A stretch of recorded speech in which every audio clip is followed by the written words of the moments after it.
lot of different leagues. But they get a true feel of what takes place in recruiting as far as people looking at you and saying, who are you, what you about, what are you about, us as a program at Utah State. But the parents stood strong all the way until, quite frankly, last night. And so did John. John was awesome. But there's a bunch of those stories. Justin, watch his tape. He's a big, giant wide receiver. He's not a big wide receiver. I mean, you think that he accidentally got himself on the football bus instead of the basketball bus when he jumps off the bus for a game. But a lot of people want those big, tall wide receivers. And Coach Phillips did a great job. Coach Orfe gets down in those areas. They kind of work together down there, whether it's Texas or Florida, wherever it's going to be. And they surround themselves with the people that have confidence in them that they're going to take the young men to a really good place. And that really good place is called Utah State. Many people only know it from afar, but those guys recruit at a high level. So there's a bunch of battles on there. I could go on and on and on.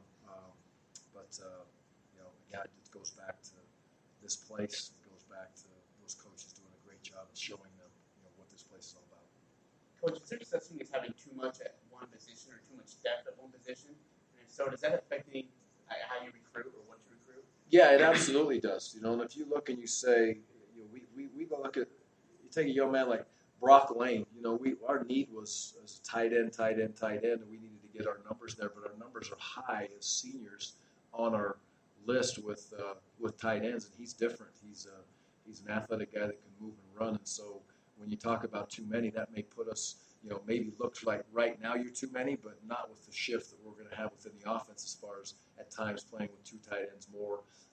He's an athlete that is developed enough over the last year and a half. He's grown like 8 inches and put on a bunch of weight, and he could come in and play right away. So that's an example of you may be a little bit maybe one over, but you're not, because now that's double positions from what it was a lot of times what we did a year ago. You look at our safeties. There's a lot of safeties on our board right now, but those are long-levered athletes that can run, and that's what was a point of emphasis in recruiting is to get longer and run, and then without getting too technical, have the ability to make sure that we can play regardless of the situation within the last 6 inches. And when I say that, it's just you can't coach it.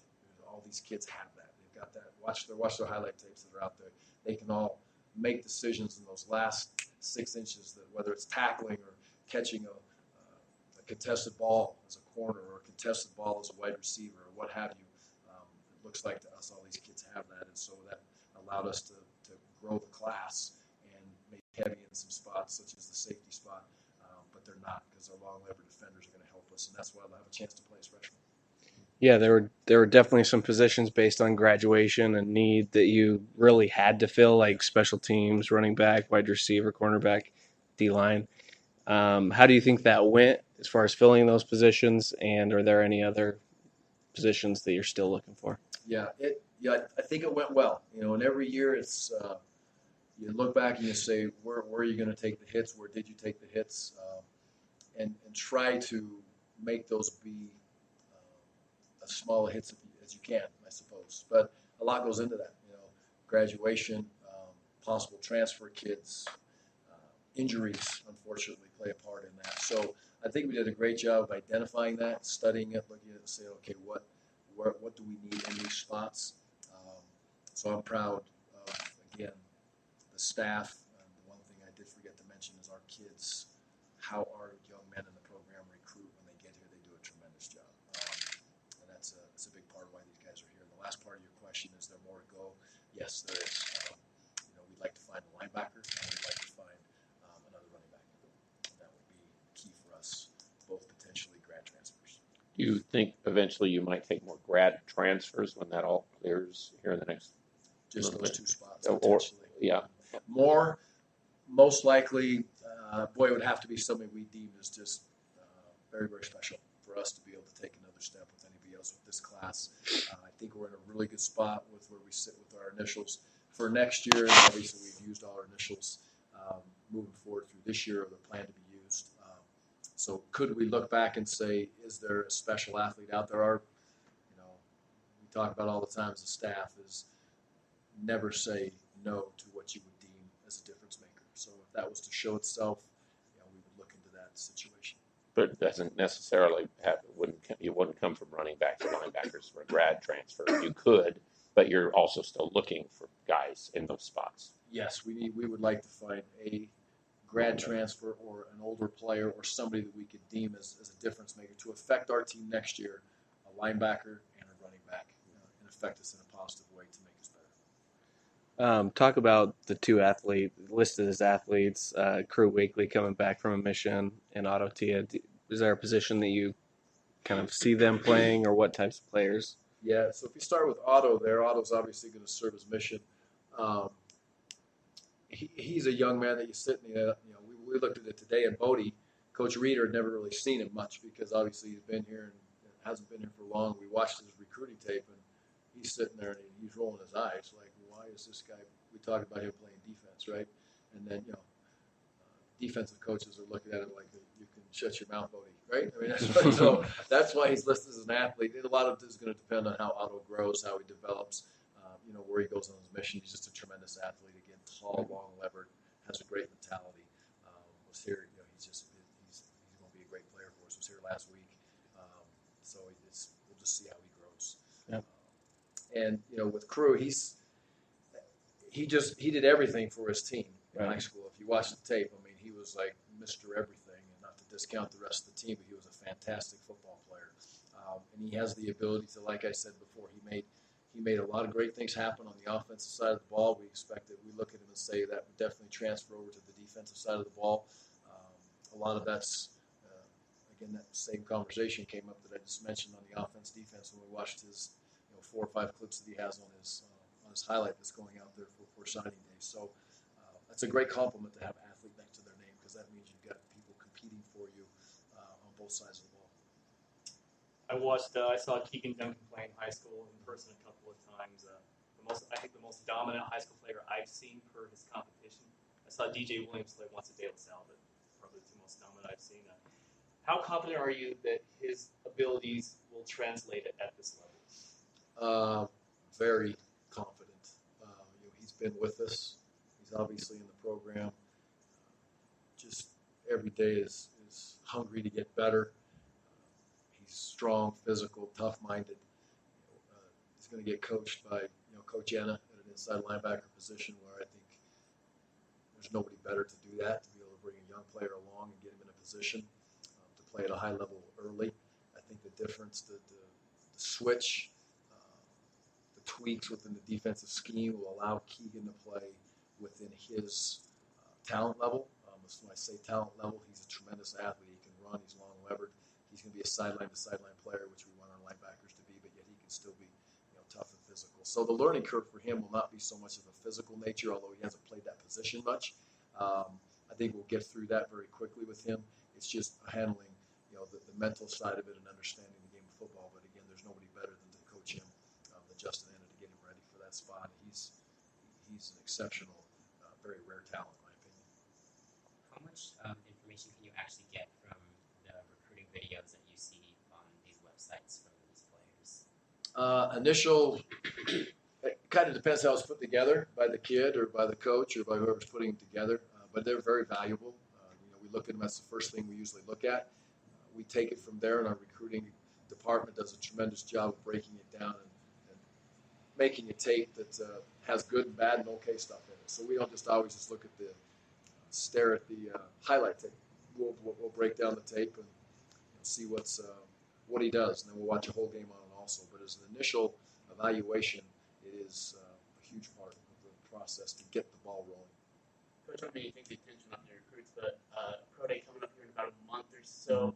How do you get to be involved with that, and how much so, and how much to look forward to it too? As much attention it's going to be here at Utah State. As much as we're involved, just as much as we need to be able to help the kids, and whatever that is. We let the scouts, the NFL coaches, whoever that is, we will definitely make sure that they're taken care of, and it's done in a first-class way to give them any information they could possibly need. We'll make sure that their needs are met from an equipment standpoint, what have you. And that's really that's all we're really involved in it, and that's all we really should be involved in it. And those guys, it's their job to come in and evaluate the kids. The one thing that our strength staff does a tremendous job in, and is the young men that want to be around us after they graduate. They're going to work them out. And they don't have to do that.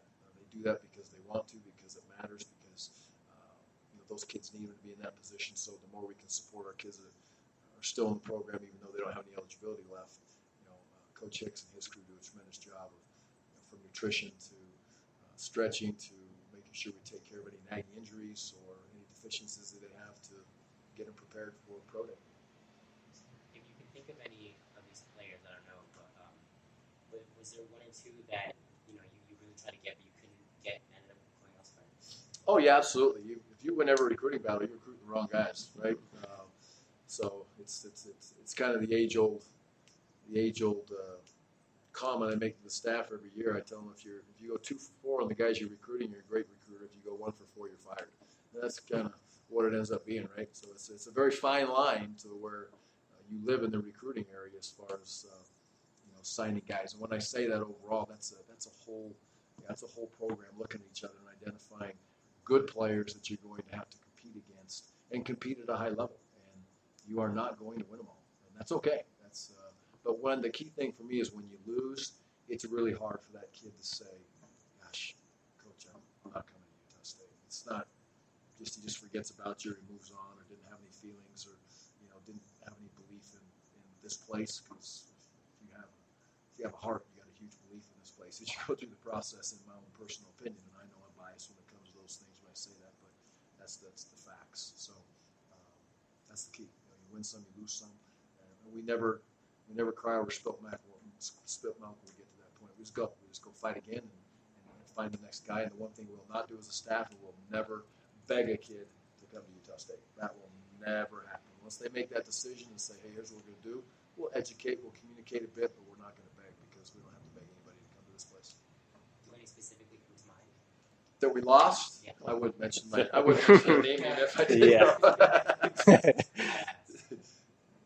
Would you say you recruit mostly against teams in our conference, or is No, You don't? no, it's a mixed bag, and it's obviously the more we're on the West Coast, we're much more into teams that are in our area, and then teams kind of change dynamics as coaches change, and we'll always try to hold our blueprint, and I think everybody knows this year and 15 years from now there is a blueprint to recruit out at Utah State, and if you follow that blueprint, you'll fail. It's been proven for 30 years in the state of Utah. But for instance, Colorado State was very heavy in Texas, and we didn't run into them this year in Texas. Is that going to be a plan? I don't know, but for whatever reason, we just didn't hit them in there. But we bang around with California schools when we go to California, and we go to the Northwest. We bang into potentially with Boise's always done a great job in the Northwest, and some of Fresno gets up into that area, or used to get up in that area. What they do now, we'll see as we go through time. San Jose goes through that area some, although they're very heavily involved just in California. So it's we get them from conferences from all over the country. in all your years recruiting Utah has changed because Utah is now recruited much more nationally than it ever has been, isn't it? So isn't it harder to get the good kids from Utah that maybe at one time you guys would have, the three of you lined up and probably had your pick? It is. It's much more difficult to recruit the state of Utah, and which is great, the state of Utah, but it does become much more competitive. And I think that there's sometimes when some teams walk in here and coaches are pounding the table to recruit Utah that have knowledge of Utah as a whole, and then they may get to Oklahoma State this year. I think took two kids, if I'm not mistaken, from the state of Utah, and that's is that normal? Is that a recruiting blueprint for Oklahoma State? No, but obviously they did. So that has to come from a coach that had knowledge of Utah. And the more it spreads, I think people see how the kids in Utah play the game, what their mindset is, their belief, and it's not always perfect, but what the programs do, the success that the programs are having from all of the levels, from Snow College to Weber State to what Dixie State did last year. SUU a couple of years ago wins the championship. We do what we do. BYU does what they do. It just Utah does what they do. I mean, you look at it, and it's every team definitely it has to raise your eyes and say they're doing something right because of the success they're having. Do you have enough Utah guys on your squad still? We'd like it to be a third. I haven't done the math on that. We'd like